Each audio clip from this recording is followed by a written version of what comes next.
Capítulo 2. Una genealogía escandalosa. Jesús puede escribir un nuevo capítulo en tu historia.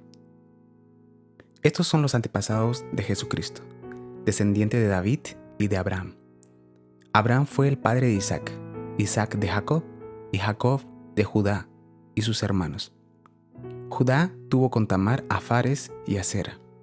Booz tuvo con Ruth a Obed y Obed fue el padre de Isaí.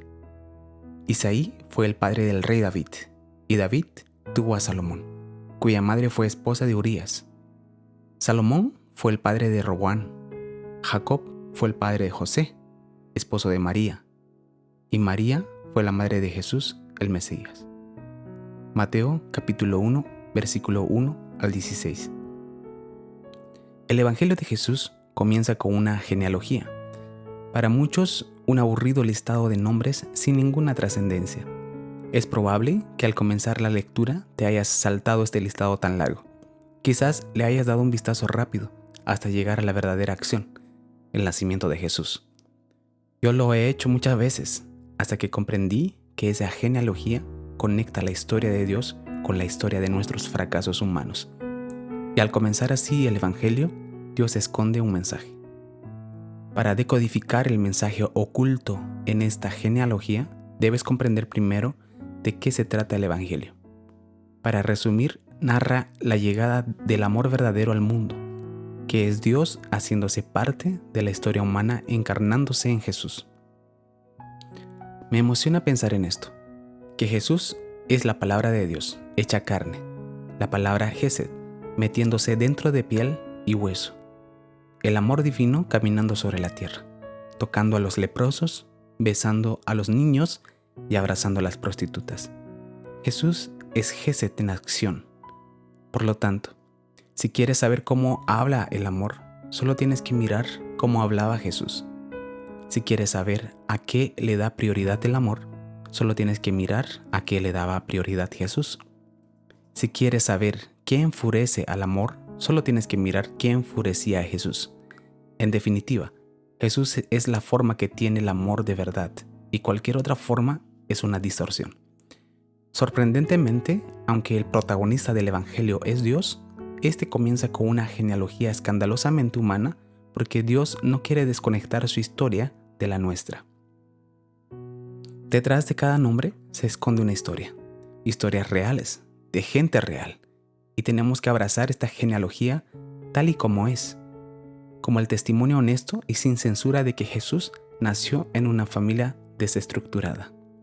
Y sin duda, cuando Dios conecta la historia de Jesús con la historia de sus antepasados, es porque quiere intentarnos decir algo. Un currículum vergonzoso. En la cultura occidental actual, nos recomendamos a través de nuestros títulos académicos, nuestra belleza o logros profesionales. Ese es el currículum que le dice al mundo quiénes somos.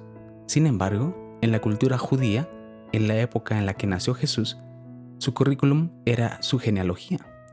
En aquellos tiempos, la historia de tu linaje, es decir, el registro de las personas con las que estabas conectado a través de las generaciones que te precedían, era lo que constituía tu currículum.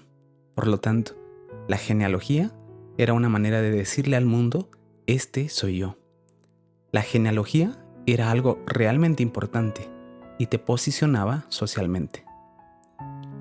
Por esta razón, la gente acostumbraba a ocultar los episodios oscuros de sus ancestros para intentar impresionar a los demás con la alta respetabilidad de sus raíces. Es como hacemos hoy en día con nuestras debilidades. Quitamos el foco de aquello que nos avergüenza, maquillamos nuestras imperfecciones o le ponemos un filtro a las fotos donde salimos desfavorecidos. Queremos mostrar al mundo la mejor versión de nosotros mismos. Pero el Evangelio comienza haciendo todo lo contrario con Jesús. Lo presenta al mundo con una genealogía llena de episodios oscuros. La descripción de la llegada del amor de Dios al mundo es precedida por el sonido de nombres que evocan historias para olvidar. Su genealogía está al descubierto para el mundo y es una lista de personas que fracasaron estrepitosamente en sus relaciones interpersonales, que fracasaron en el arte del amor. Solo señalaré aquí unos pocos acontecimientos bochornosos de los ancestros de Jesús. Jesús fue hijo de Abraham, que por cobardía entregó a su esposa Sara a un gobernante pagano, haciéndola pasar por su hermana, para no poner en riesgo su propia vida. Jesús fue hijo de Jacob, quien usurpó la bendición de primogenitura de su hermano Esaú, engañando a su padre ciego al hacerse pasar por su hermano. Jesús fue hijo de Lea, ignorada por un marido que se sintió presionado a casarse con ella, y cuyo corazón le pertenecía a su hermana Raquel.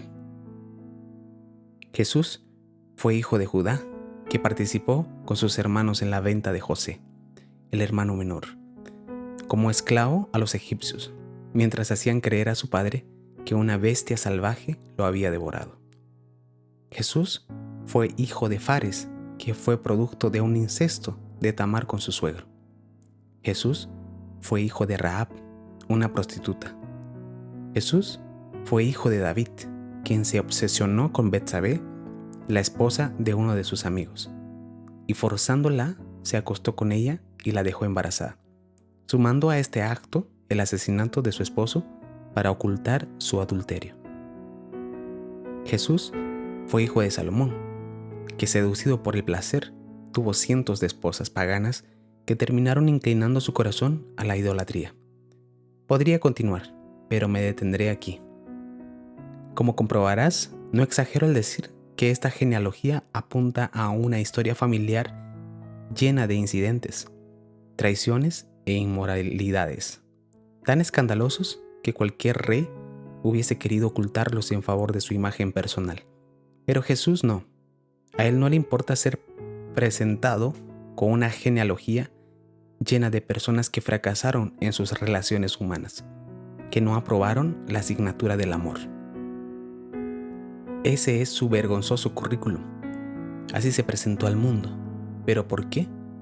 Porque con esta genealogía Jesús está transmitiendo un mensaje de esperanza a todos aquellos que hemos fallado en nuestras relaciones humanas, que no hemos estado a la altura de las demandas del amor verdadero. Nos dice: soy hijo de Dios, pero también soy hijo de una humanidad que ha fracasado en sus relaciones como padres, esposos, hijos y hermanos. Puedo identificarme con cada uno de sus traumas, sentir lo que siente una mujer violada, un hijo no deseado, un padre engañado. Soy Dios, pero me he metido dentro de la piel humana para sentirlos, experimentarlos y sufrirlos. Lo que grita esta genealogía es que Jesús se identificó con el historial de fracasos de sus ancestros y puso su nombre al final. Aun cuando parecía imposible sacar algo bueno de una historia así, Jesús nació y comenzó un nuevo capítulo. Y eso es lo que Jesús quiere hacer contigo. Quiere nacer en ti. Porque cuando Jesús nace en una vida, por muy desastrosa que sea su historia de relaciones interpersonales, Él puede comenzar de nuevo un episodio. Jesús sigue identificándose con tu genealogía, con la lista de tus errores como hijo o como hermana, y toma ese registro y pone su nombre al final. Lo que quiero decir es que Él puede quebrar la maldición de tu pasado y bendecir tu futuro. Porque cuando Jesús nace en una relación, aunque esté en ruinas, Él puede reconstruirla. Su amor perfecto puede hacer todo nuevo.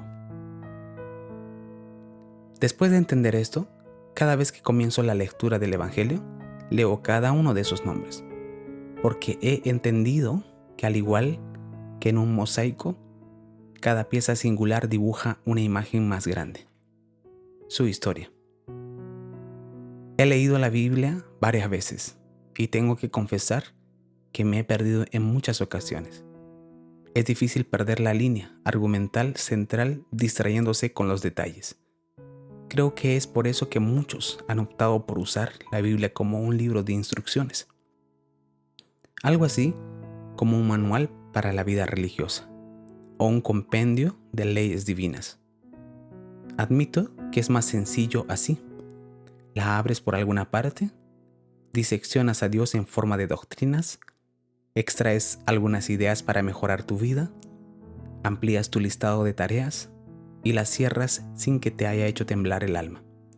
Abres y cierras el libro sin que inflame tu corazón, sin que te conmueva las entrañas, sin que te erice la piel. ¿Por qué? Porque has perdido el hilo conductor. Has perdido aquello que la hace fascinante, la historia detrás de las historias. Como dice un amigo mío, si al leer la Biblia, esta no te lleva al asombro o te intimida, entonces no estás entendiendo lo que lees. Si lees la Biblia sin entender lo que lees, te producirá el mismo efecto que leer el manual de instrucciones de un electrodoméstico. Pero si entiendes que la Biblia es una historia, el relato desgarrador, emocionante, violento, tierno, polémico y cautivante de un Dios que ama a la humanidad, entonces te enganchará. Las buenas historias siempre atrapan, y esta es la mejor historia de todas. Pero permíteme ser claro, aunque es una historia de amor, no se trata de un cuento sentimentalista, sino que expone la belleza y la crudeza del amor verdadero, así como es en realidad, sin censuras, porque en este relato, amor se escribe como sacrificio, con letras rojas, empapadas en sangre, porque el protagonista de este libro se atrevió a amarnos hasta las últimas consecuencias. No he conocido un amor más valiente que este. Nuestras historias. Aunque ese romance divino, en el argumento principal también es una historia acerca de nuestras relaciones humanas, un conjunto de microrelatos dentro de la gran historia que exponen nuestros esfuerzos para encontrar pareja, lidiar con las tensiones en la familia, ser leales a nuestras tribus, ser justos con los débiles y perdonar a los que nos han hecho daño. También habla acerca de cómo gestionamos en nuestro corazón las emociones tóxicas, como el ardor de la lujuria, el ansia de control, el deseo de venganza, la obstinación del orgullo o la inconformidad de la envidia. Y finalmente, nos muestra el gran desafío que supone amar en un mundo corrompido por el pecado. O mejor dicho, el gran desafío que supone amar con un corazón corrompido por el pecado. Sinceramente, este libro sagrado narra algunos éxitos humanos en el gran desafío del amor, pero expone muchos más fracasos. Por lo tanto, si esperas encontrar en sus páginas romances idílicos, familias perfectas o relaciones inquebrantables, te vas a llevar una gran decepción, porque son relatos honestos que, en los mejores casos, muestran a gente imperfecta haciendo sus mejores esfuerzos por amar a los demás, pero que, en los peores casos, muestran la crudeza del egoísmo humano, destruyéndolo todo a su alrededor. Por eso, si lo que quieres es hacer volar tu imaginación a través de un mundo de fantasía, no leas la Biblia, porque en ella te vas a encontrar de frente con la cruda realidad de la naturaleza humana, una realidad que es tan pertinente hoy como lo fue entonces. En definitiva, la Biblia pone en evidencia estas dos realidades. Por una parte, revela nuestra insuficiencia para amar y cómo fracasamos constantemente ante los desafíos que se nos presentan a la hora de amar al prójimo. Por otra parte, descubres a Jesús como el perfecto amante, capaz de llevar la expresión del amor a su máximo potencial, desplegando ante nosotros una extensa gama de matices de lo que significa amar a los demás. El amor de Dios en nosotros y a través de nosotros. Una vez expuesto esto, podrías preguntarte, si nuestro corazón corrompido es tan incapaz de amar completamente, ¿qué sentido tiene intentarlo? Podrías desanimarte ante la realidad de tu condición y rendirte ante los desafíos que implican las relaciones de tu vida. Podrías abandonarte a la mediocridad de amarte tan solo a ti mismo. Sin embargo, Dios te hace una promesa que debería impulsarte a persistir en el desafío de amar. Jesús nacerá en ti. Dios no espera que amemos a los demás impulsados por el poder de nuestro amor. Él espera que amemos a los demás impulsados por el poder del amor de Jesús actuando a través de nosotros. Esta no es solo una frase poética, es una promesa. Dios nos promete hacer morar el Espíritu de Jesús en nosotros para convertirnos en amantes como Él. Y es a través de ese Espíritu que nos da poder para amar, cuando amar parece imposible desde una perspectiva meramente humana. No podemos amar a Jesús ni amar como Jesús confiando en nuestras propias fuerzas. Quiero ser enfático en esto. No podemos amar como Jesús confiando en nuestras propias fuerzas. Solo podemos amar como Jesús si Él nace en nosotros. Aún tus mejores esfuerzos, tus más nobles intenciones o la disciplina de tus virtudes serán insuficientes para una tarea tan grande como amar como Jesús lo hizo. Es necesario abatir nuestra presunción y admitir que, si Jesús no nace en nosotros, no hay redención para nuestro historial de fracasos.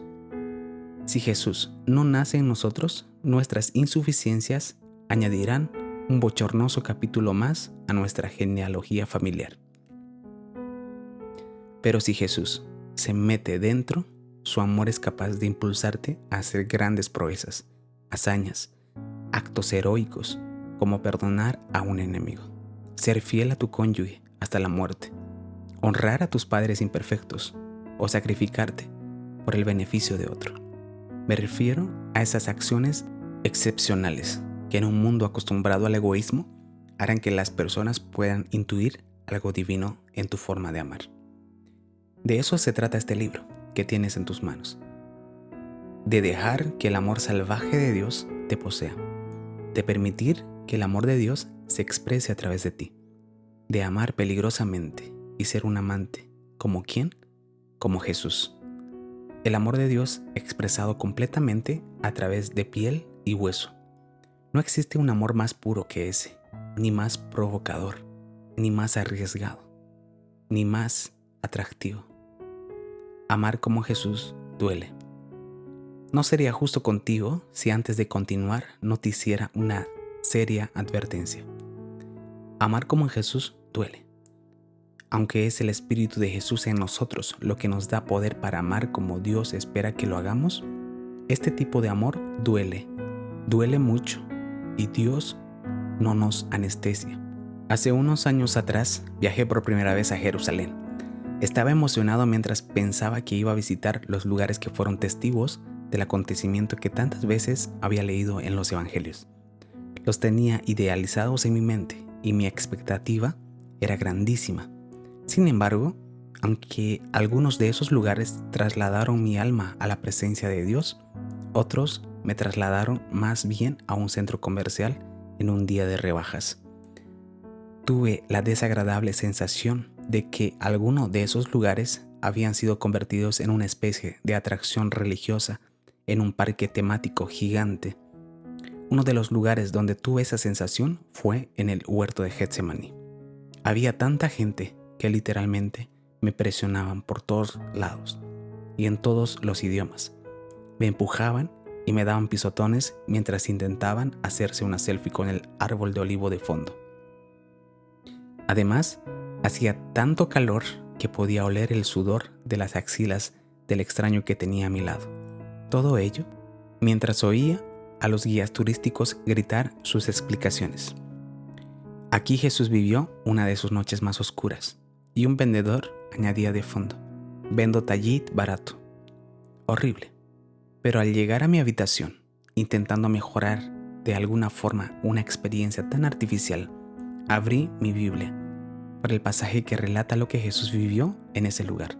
Y entonces sí, desde aquella habitación sentí que mi alma se trasladaba a la realidad de lo que ocurrió en esa noche de dolor.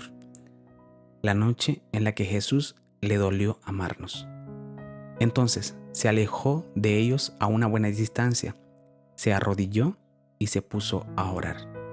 Padre, si quieres, no me hagas beber este trago amargo, pero que no se haga lo que yo quiero, sino lo que tú quieres. En ese momento, un ángel del cielo se le apareció para darle fortaleza. Estaba tan angustiado que se puso a orar con más intensidad, y su sudor caía a tierra como grandes gotas de sangre. Lucas capítulo 22, versículo 41 al 44. No exagero al decir que esa noche en Getsemaní fue el momento donde se iba a decidir si habría futuro para nuestra relación con Dios.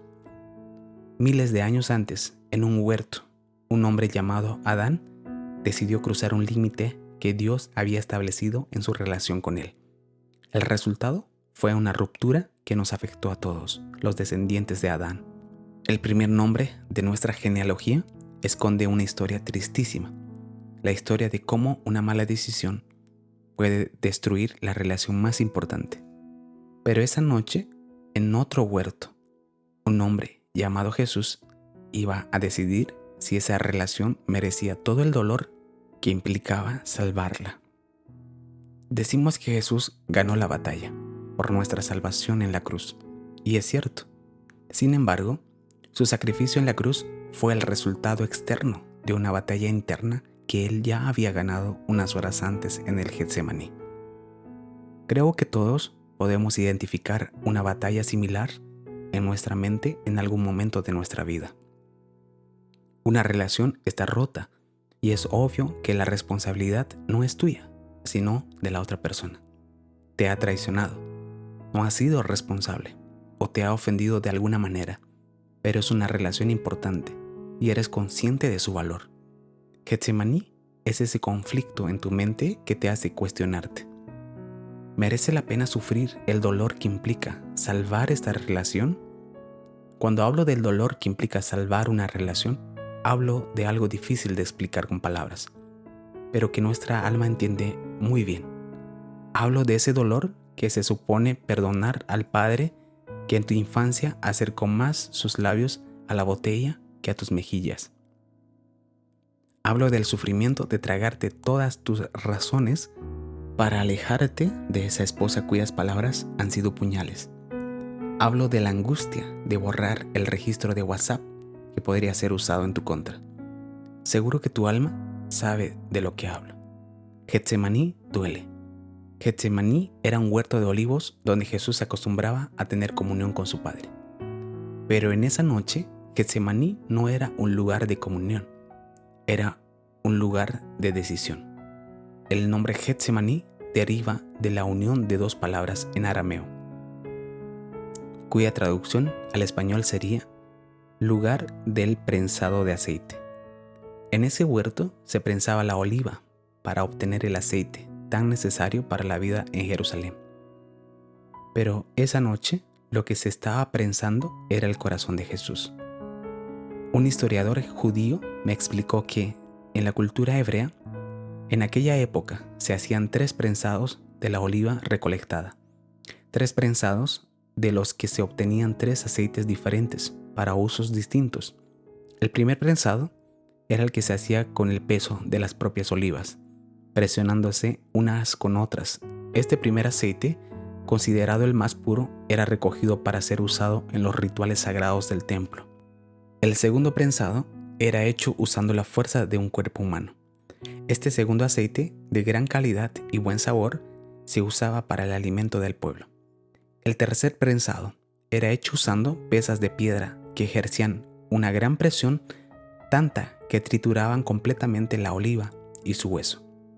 Este tercer aceite era amargo, por lo que se usaba como combustible para las lámparas que iluminaban la ciudad. Es interesante destacar que el Evangelio narra que Jesús oró hasta 3 veces al Padre en el Getsemaní, en 3 fases diferentes, cada vez bajo una mayor presión.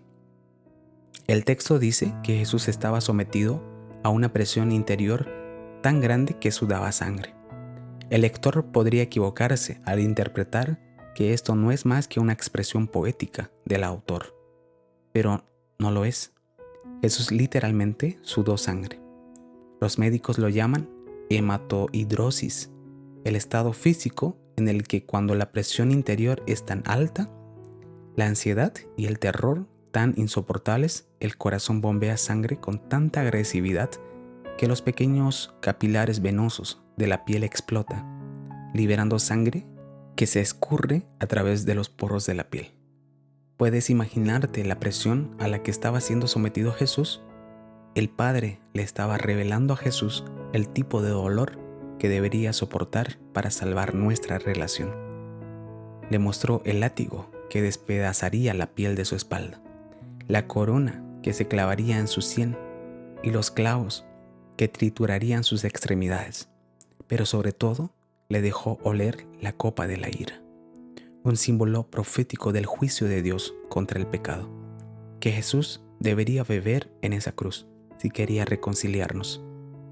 Esta escena me hace pensar en un comentario que me hizo mi esposa después de regresar del dentista.